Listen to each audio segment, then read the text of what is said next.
And today we have the pleasure of having Robert J. Glickman here with us today. Robert is a professor emeritus in the Department of Spanish and Portuguese at the University of Toronto. Although his specialty is Hispanic language, literature, and culture, Professor Glickman has also researched and written on political, sociological, and military issues in the Americas and has done extensive research on knowledge acquisition, transfer, and utilization in multidisciplinary environments. He is taught at the University of California, Riverside, Harvard University, and the University of Toronto, and has lectured on a variety of historical and contemporary subjects at institutions of learning in the Americas and Europe. His current research is focused on pedagogical methodology and the diffusion of innovation within and across disciplines. So without further ado, we have Professor Glickman. Thank you so much. My pleasure. Well, it's a pleasure to be with you today. My plan this hour is to discuss online and blended courses and to point out some of the factors that influence whether they'll turn out to be good or bad or ugly. Now, if you have any questions, please make a note of them on the outline that we gave you, and there's a question period at the end, and I'll try to answer those questions. As you know, nowadays there's lots of talk about online courses. Seems like everybody's got something to say. For some, they're good. For others, they're bad. And for still others, they're just ugly. Scare both teacher and student alike. Terrible material. Poor design, inefficient delivery. Well, let's look into this a bit. The pro-onliners insist that we have to get on the bandwagon because it's the 21st century and everybody's doing it. You know, putting courses online will have real advantages. They'll increase our visibility in the world of learning. They'll give proof of our pedagogical leadership, and they'll attract lots of students.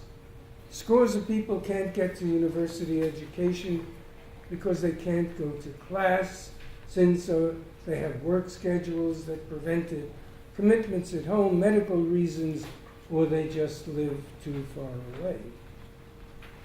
So if we build it, they will come. And it'll boost our bottom line. Now, the anti-onliners argue that those courses can't compete with classroom courses because students learn best when they have face-to-face contact with the teacher, when there's effective social interaction, and when there's a real give and take of ideas, especially in the humanities. And those who don't want to know from online courses also point to the enormous cost of putting on a really good show. And it is a show dependent on the cooperation of a supportive administration, well-prepared faculty, course design specialists, multimedia specialists, and skilled marketers. Obviously, the cost of mounting a show like that would be huge. Taken as a whole, you know, online education is big business. One report actually suggests that globally, the e-learning market will reach $107 billion this year. Now, if the cost of creating a first-rate online course will be high, what will happen to the course if lots of students drop out? So if we build it and they come, will they stay? And will they tell their friends to come next year? Just too much uncertainty. Well, when I read the enthusiastic pieces promoting online education I always recall what took place in 1857 when a new technology was introduced in Argentina. That innovation was the railroad. Now, I'm sure you all know the adage, necessity is the mother of invention. Well, in this case, what applies is the Glickman corollary. Invention is the mother of necessity, which means if they make it, you just need to get it. So, I'm hearing about how railroad construction was changing life on every continent. A group of bigwigs convinced the government that a rail link should be built between Buenos Aires and Flores, 11 kilometers to the west. The project was completed and a test was scheduled for August 27, 1857. Everything went well on the westward run. However, on its return to Buenos Aires at the alarming speed of 25 miles an hour, the engine ran off the rails and plunged into a ditch. This badly injured the fat cat passengers who had so eagerly championed acquisition of the new technology.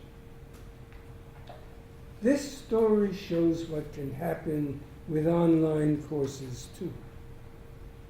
When the enthusiasm to have them exceeds the preparation needed to create sound infrastructures, and when there's an absence of experts who can keep them on the rails. So long story short, pedagogy and technology must work in concert. History offers another lesson.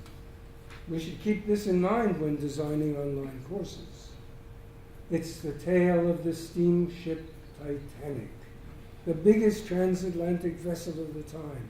And as you know, on April 14, 1912, the unsinkable Titanic hit an iceberg in the North Atlantic and sank with a huge loss of life.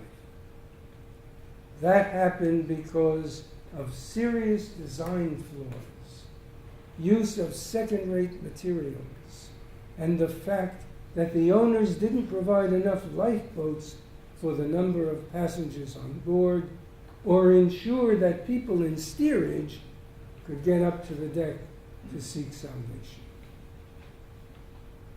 Among the lessons we can take from the tragic loss of Titanic are: first, in order to keep your online course from going under, don't accept unproved assumptions. Assumptions as though they were evidence-based truths. Make sure that your design is flawless, that its smallest components are top of the line, and that there's no chance of causing anyone harm, academic or financial, because of something you do or fail to do.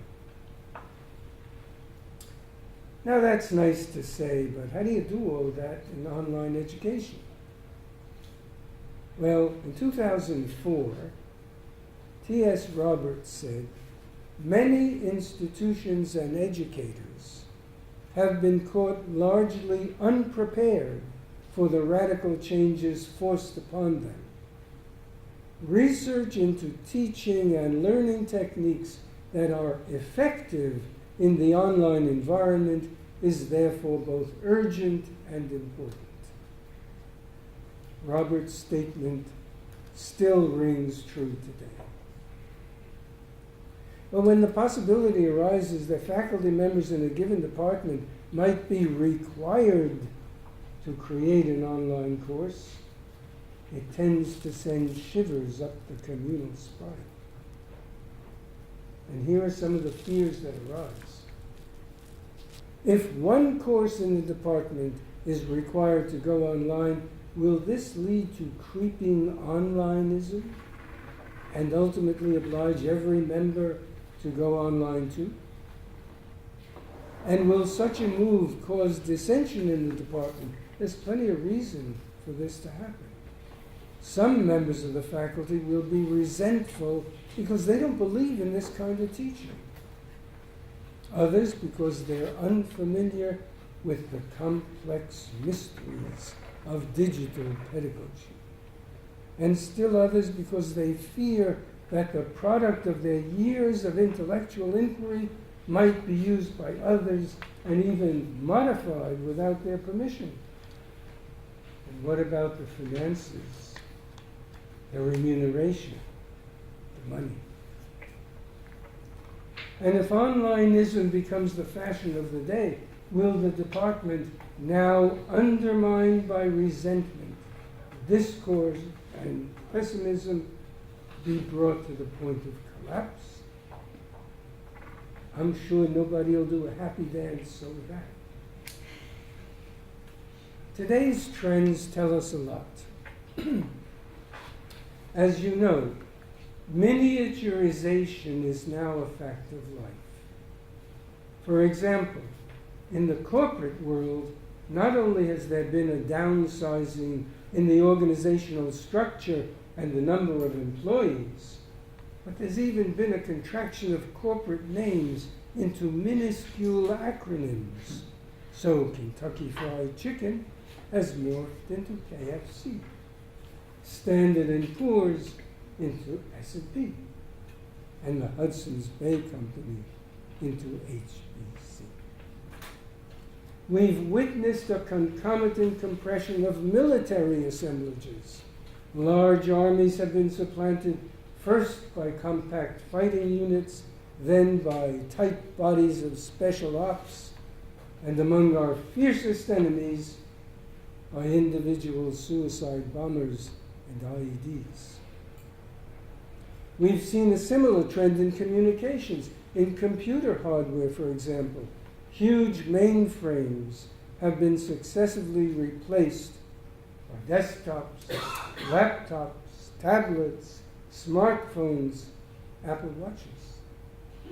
And imagine those 256 gigabytes of data that you generated can now be stored in a tiny memory stick.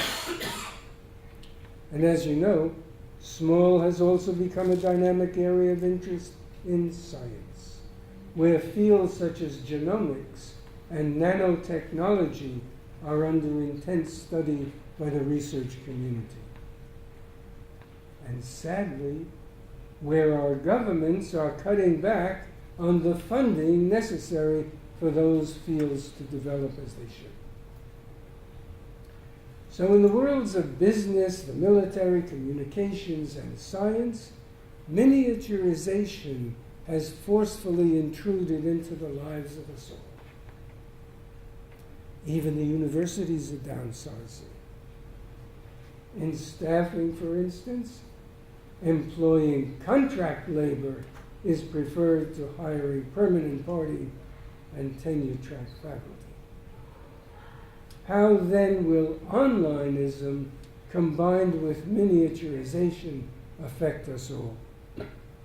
Some people think that if things are getting rough now, thanks to those budget-minded administrators, they'll get worse in the future. One of the fears that arises in the minds of instructors who teach online courses is that they'll be obliged to grade massive amounts of written work. Oh, don't worry, they're told.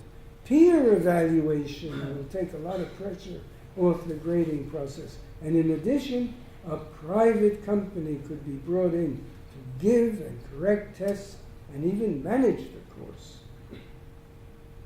In view of this, many instructors wonder whether the rapid expansion of technology, changing fashions in pedagogy, and a growing movement to privatize traditional in-house aspects of education will eventually put them out of a job. How can this happen? Well, if teachers' lectures are put online and outsiders correct the students' work, it would no longer be necessary to keep so many instructors on staff. Incredible, you think? Just remember that things like this happened before. In the 15th century, Gutenberg's invention of the printing press changed the lives of lots of monks who had spent their days copying manuscripts. And more recently, Thomas Edison's invention of the phonograph made it possible to keep the music without the people who played it. Let's not be surprised by all this speculation, because things are always changing. Remember those IBM punch cards and card readers? And how about Fortran, COBOL, floppy disks? Ubi sunt, as the Romans used to say. Where are they now? They're probably up in the attic with those old 8-track tapes. It seems like someone always comes along and pushes a novel idea that causes far-reaching change. So as far as jobs are concerned, impermanence seems to be the blueprint of the future. If this happens to university instructors, what do? Will they have to hire agents to book new gigs for them in some other city?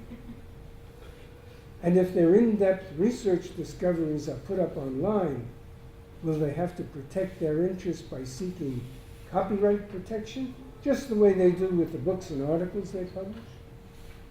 And what about getting residuals for every hit that's made on their work, just like in the entertainment industry?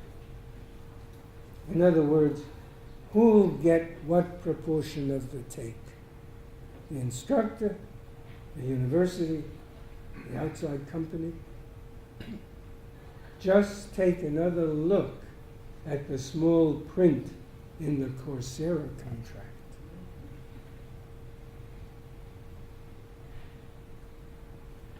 Of course, to lessen the likelihood of winding up jobless, we can introduce a blended course. As you know, a course of this kind allows the student to learn through online computer activities as well as through attendance in the classroom. This type of pedagogical vehicle is particularly valuable in the humanities, where classes tend to be smaller than in the sciences, and where it's especially possible to stimulate critical thinking, enthusiastically exchange ideas, and experience face-to-face contact with the teacher. With a blended course, both the teacher and the student work in a more comfortable environment than in fully online courses. For they have one foot in novelty, their online work, and the other in the familiar, their work in class. Now, before I spoke about minimization.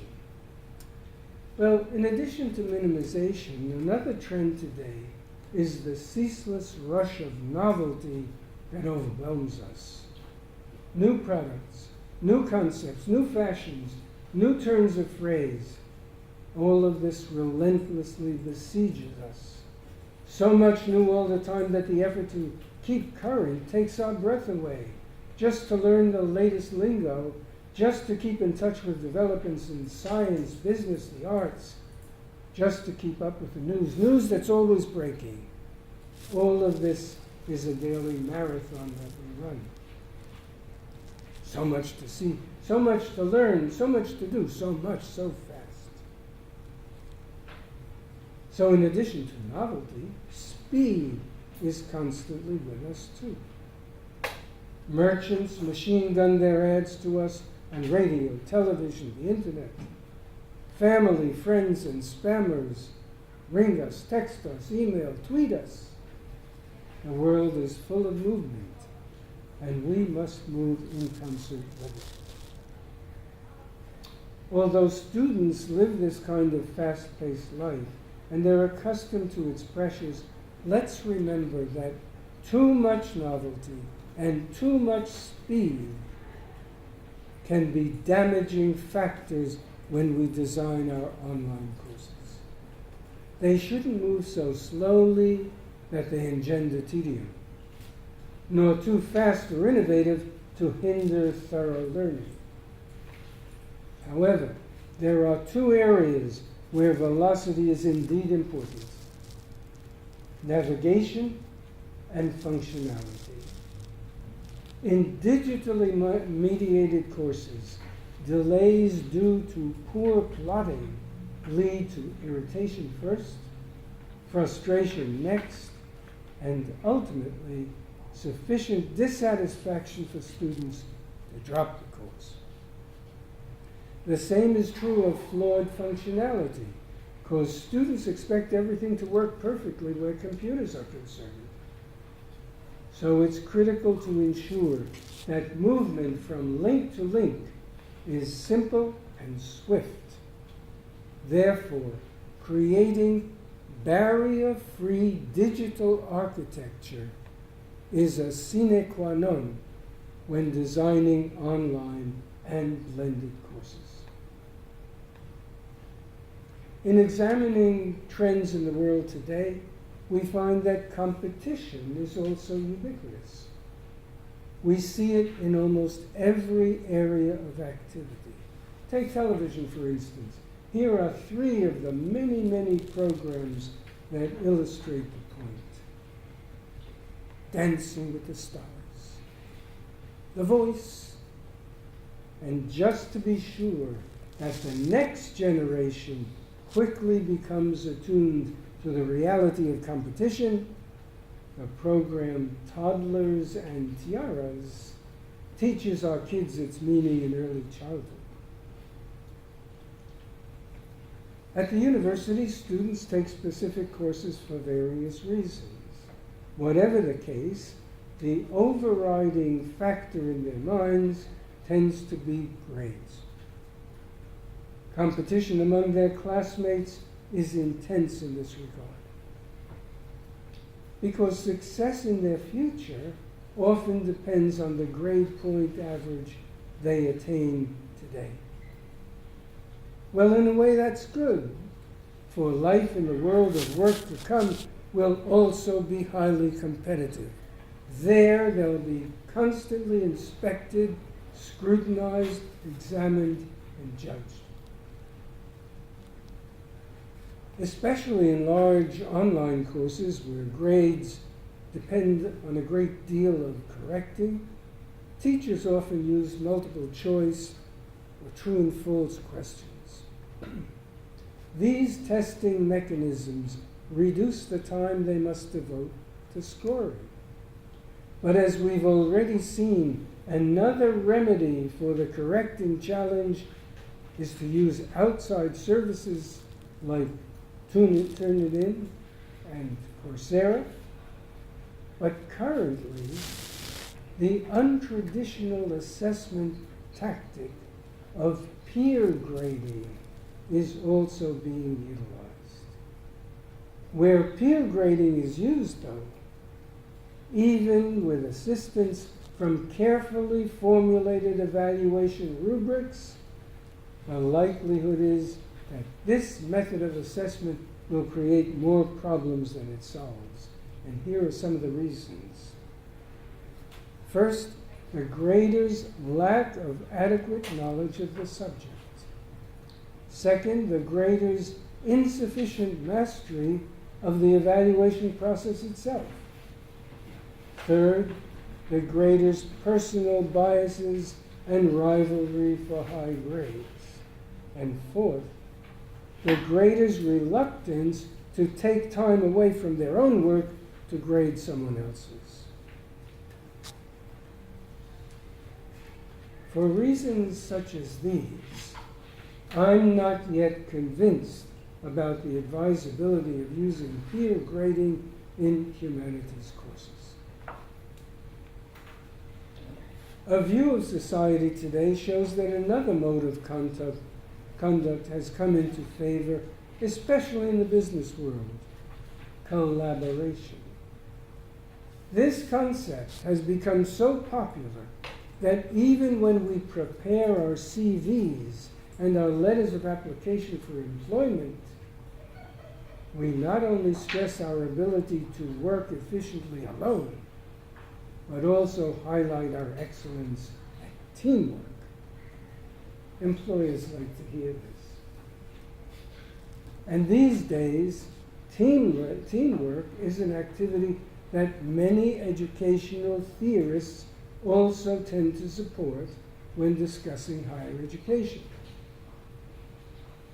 Collaboration in fully online courses, however, must be done largely through media such as conference calls, Skype, FaceTime, group blogs, chat rooms, and so forth.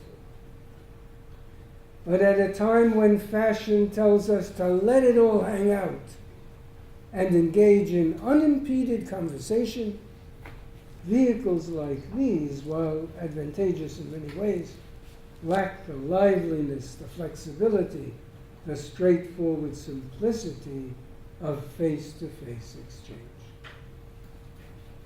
Consequently, until deeper research into this matter has been done and first-class solutions have been attained, in designing grading systems for online humanities courses, it would be wise for us to reserve judgment about giving heavy weight to collaborative projects.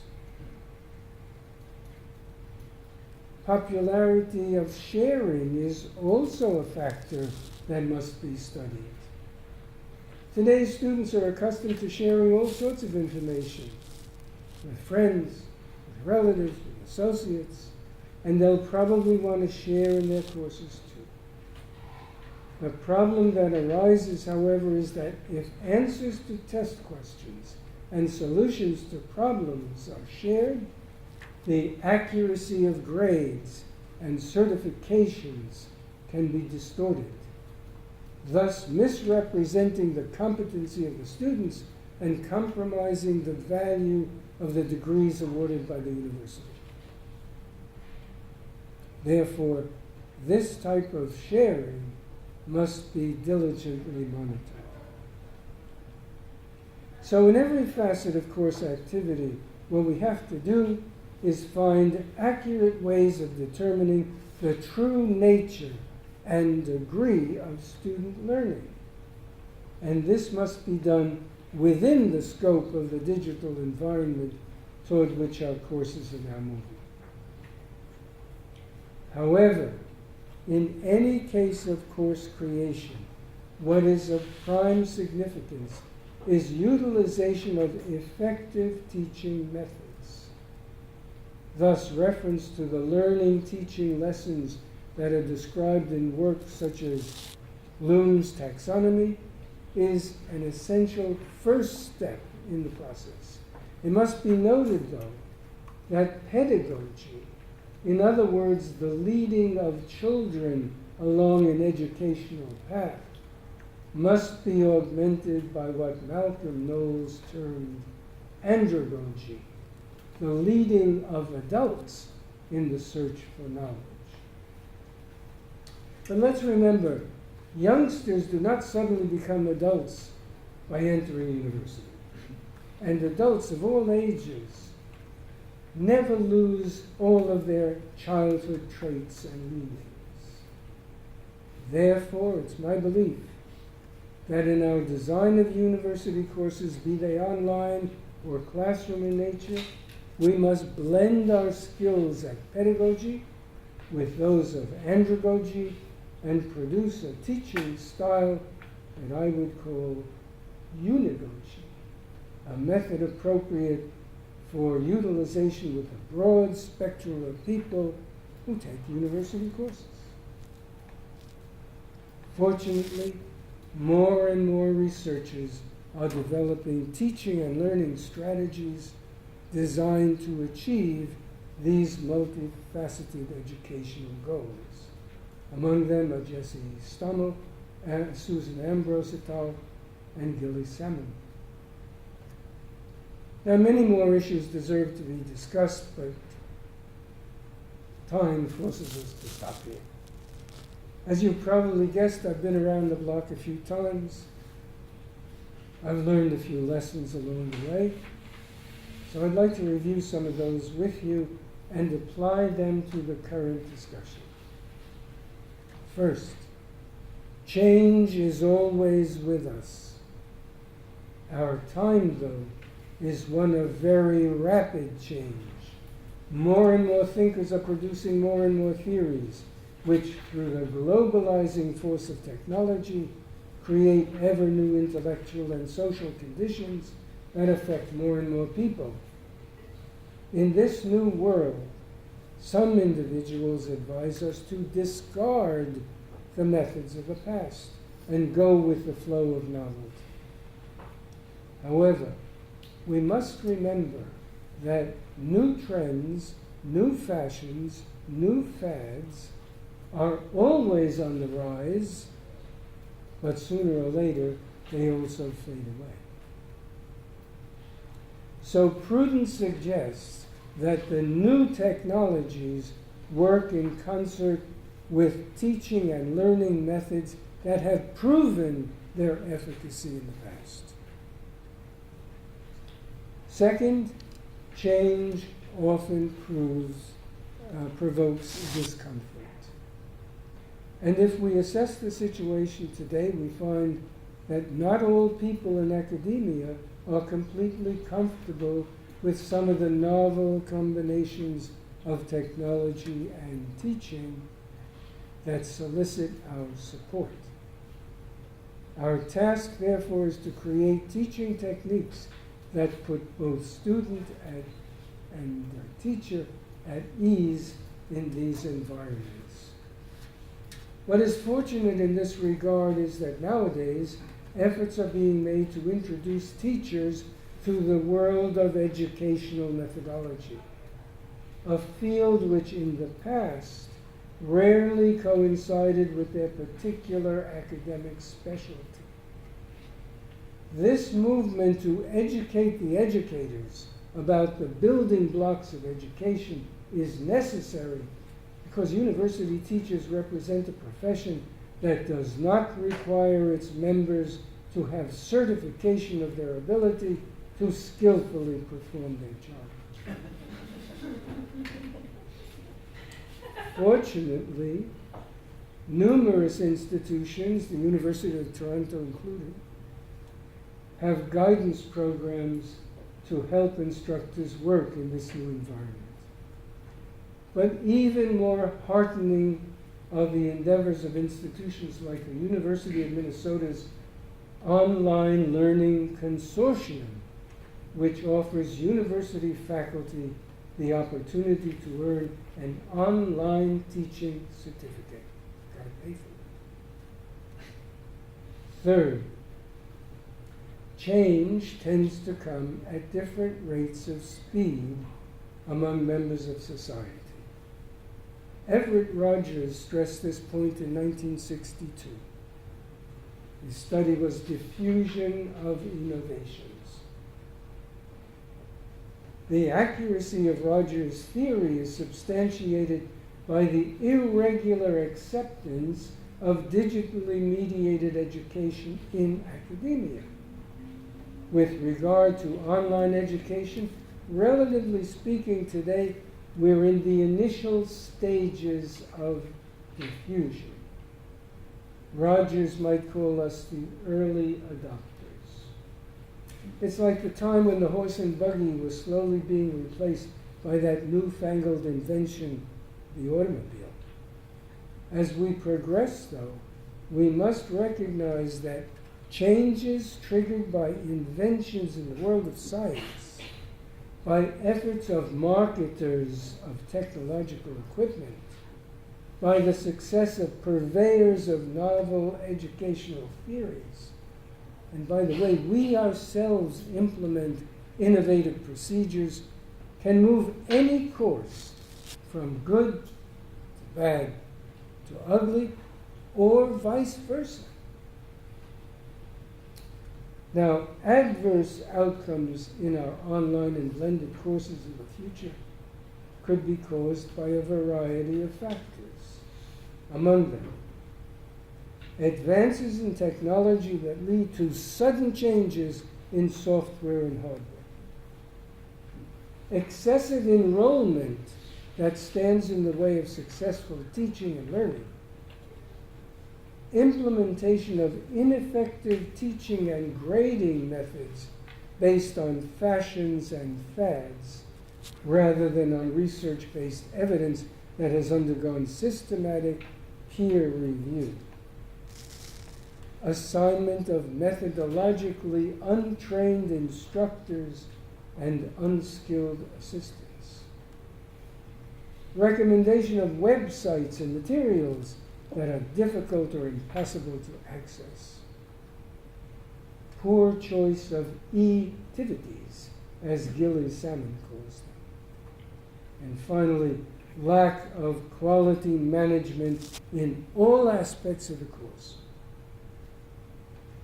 These pitfalls should not be taken lightly, for to do so would be to shortchange all parties. But to prevent these pitfalls from developing would lead to a much greater chance of improving the student experience. And with respect to our students in the humanities, not only would it provide them with the joy that comes from deep learning, but it would also equip them with powerful tools that they would be able to take into the world of work. Among these tools are the ability to collect information through conscientious listening, diligent reading, and assiduous self-directed research. The ability to assess complex situations through critical analysis. The ability to apply effective problem-solving strategies. To judiciously implement relative knowledge. To respond flexibly to challenging situations. And, most important, to communicate precisely in oral and written form. Fortunately, we're swiftly approaching the time when all of us will act on the knowledge that it's not what we can do in the field of digitally mediated higher education, but what we should do for the benefit of all. And the work of this institute and this conference will help lead us to that encouraging goal. And that's why I'm so optimistic about the future. Thank you. All right, thank you.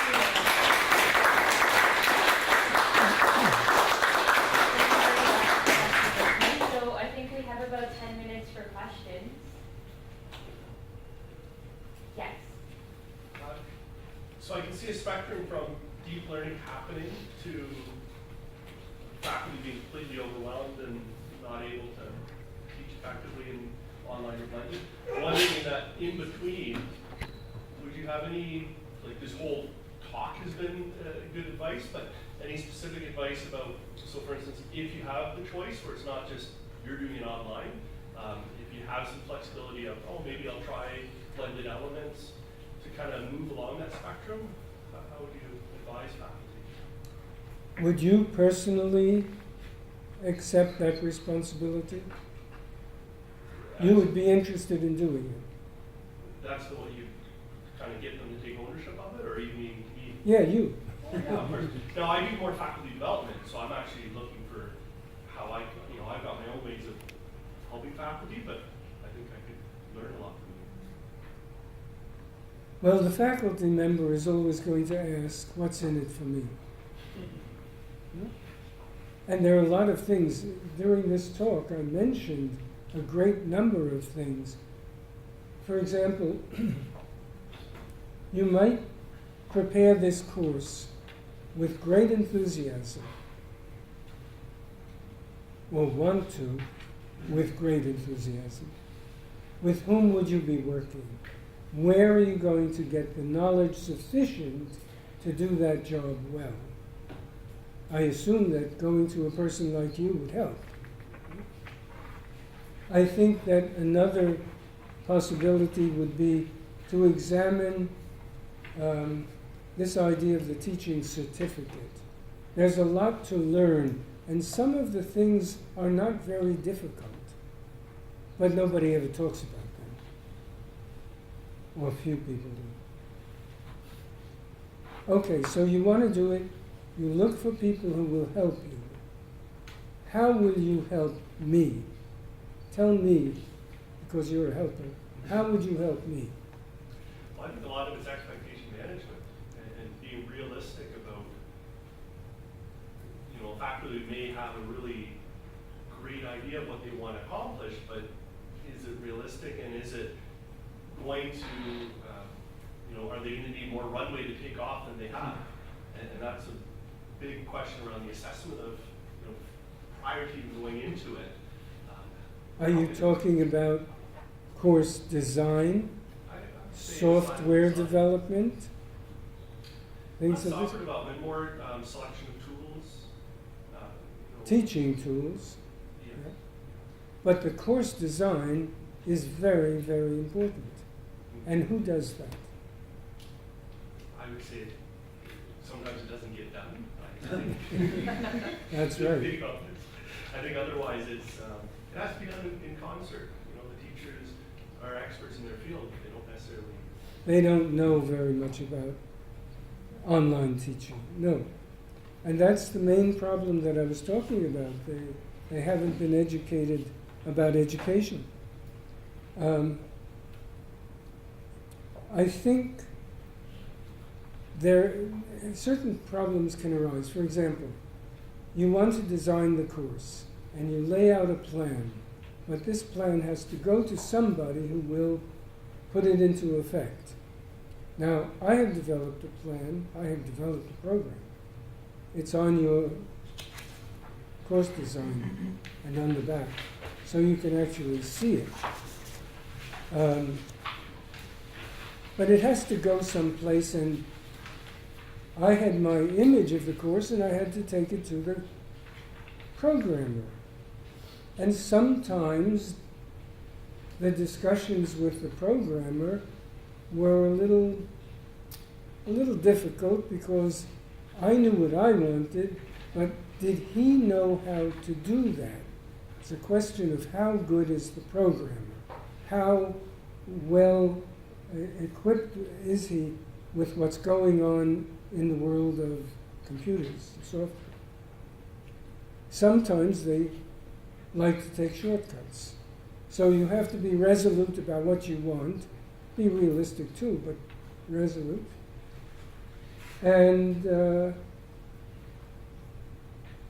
in this time that you're spending designing the course, talking to the programmer, doing all of this work, what else are you doing? And that's the what's in it for me. Am I teaching everything else and adding another course? Am I getting paid for the multiple hours that it's taken me to convert my specialty into my specialty online? If I am not rewarded somehow, and you must remember, I didn't talk about one thing that's current nowadays, minimization, collaboration, or rewards. Everybody is giving rewards. Go to Shoppers and you'll get rewards. Go here. Air Miles will get rewards. What are we getting? You have to find out. And what's going to happen if the course is not popular? What happens to me? I think these are questions that are very, very important. Now, how good is the course? I'm going to ask the lady here to tell you about what can happen to a course. Ruth? Dr. Jones. Dr. Jones has an MPA from Queens. She's got a PhD in political science from McMaster. And she wanted in her spare time to take a law course. What happened? Well, it started off well.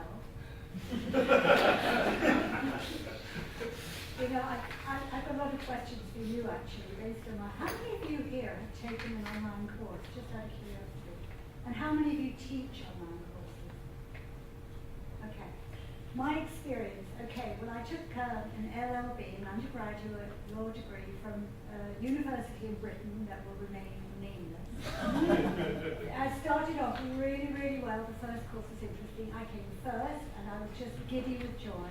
And the second one, it just went downhill. The two courses, it was like chalk and cheese. The first, the tutor was engaged, gave prompt feedback. The exercises were really interesting. I was able to access the websites, great collaboration. Second course, it was infuriating. I couldn't access the websites, as you pointed out, and law libraries are very restricted, by the way. Secondly, it took, on one occasion, it took 2 weeks for the tutor to get back to me with a question. By that time, the deadline for the assignment had gone. And the other one, I don't know how many other students were enrolled in this course, but I remember getting an email one day from a student with a British email address. I don't know if their first language was English, but it was completely incomprehensible. And so when this discussion about peer review came up, peer evaluation, I thought to myself, oh my God, if I ever had to mark that person's paper, it would have driven me crazy because I didn't understand what they were saying. There was no punctuation, no grammar whatsoever. And I thought, do I want my work evaluated by this dingbat? No. So yeah, there are real problems. But the other thing about the second course is that the yes, no, or fill in the blank answers were either silly or just irrelevant to the topic in hand. So I just dumped it. I lost a lot of money, but you know, I actually slept at night because I was so frustrated. So my question to you is, based on your helping faculty, do you focus on the continuum of the courses, course design? Because you mentioned another very important point, which is quality management, the design, the software, the access to websites. Do you point all of this out when you're working with your instructors? And also evaluation. I certainly try to, but often my role is not at the high enough level where I'm doing the course design or at the curriculum level. Quite often it's more, I've had a conversation with the faculty, they're interested in trying something new, so it's more activity or assignment design level. But that all fits in within the curriculum, within the course. So a lot of the initial conversation, like I've had times where I've, not as the outset, but I've talked to faculty out of trying certain things and proposed other approaches. Like I've had times where, on an assignment design perspective, that they say, oh, I want to have students record these video presentations, and when I talk to them about all the aspects involved and about how the evaluation isn't scalable and all the technical questions and all this, they're thinking, oh, I didn't think about all that. That's not going to work. Yeah. So I really try to do more of a needs assessment, really get to the heart of what their what type of learning they're trying to enable, and then work on a task-by-task basis there. And what resources do you have in order to ensure that their goals are met? I mean, is there, do you, at which university? I'm here. So there's a Center for Teaching and Learning. Oh, this is excellent, yeah. There's quite a range of support as well as targeted student support. So we have things like a math and stats learning center, or I've got many hats here. I also run a presentation skills team, folks on. So there's a ton of targeted supports as well as IT supports. So I try to pair up, anticipate what kind of challenges will come out, and then make sure it's coupled well. Yeah, I think underlying what you're saying is there's a theoretical, what we'd like to happen, the dream, the goal, but when the rubber hits the road, are the strategies, are the resources for implementing those plans in place? I have a question for the group. How many of you are full-time faculty? 1, 2, 3, 4, 5. I want to.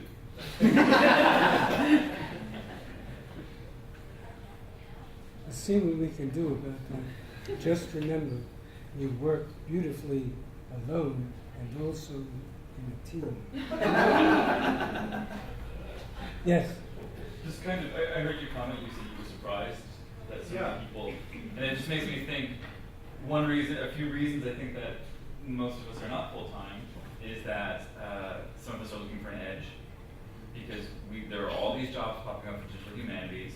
These hiring committees have no idea what the hell digital humanities is. We're looking for ways to get some kind of in. And full-time faculty don't have to do it. Yeah. Right, and honestly, I don't blame them, because for me, two briefly things. One thing is the learning curve to implement these things is such that I wonder, why would I bother blending something that works just fine in the classroom already? And on the other side of it, I've done online courses, and frankly, even when they're beautifully run, staying engaged is impossible for me. And at the University of California, as they found out, it is so, the retention rate is so pathetic in their courses, which they sunk all this money into. I'm very agnostic about this. I wonder, actually, just to point one other thing out based on what you said, be very, very careful as a young faculty with this concept of the edge, because that's your intellectual domain. That's your work, your intellectual property. Can you read of the small print in Coursera?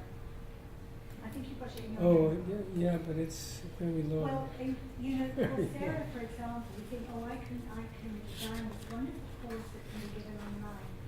But read the small print in Coursera, because the initial blurb is, well, we want you to be able to disseminate your information, teach, yada, yada. And we'll modify it, and we'll do whatever we want. Yeah, and the small print, the smaller print is, we can take your work and do whatever we want with it. So, Yeah, here's the last line. yeah.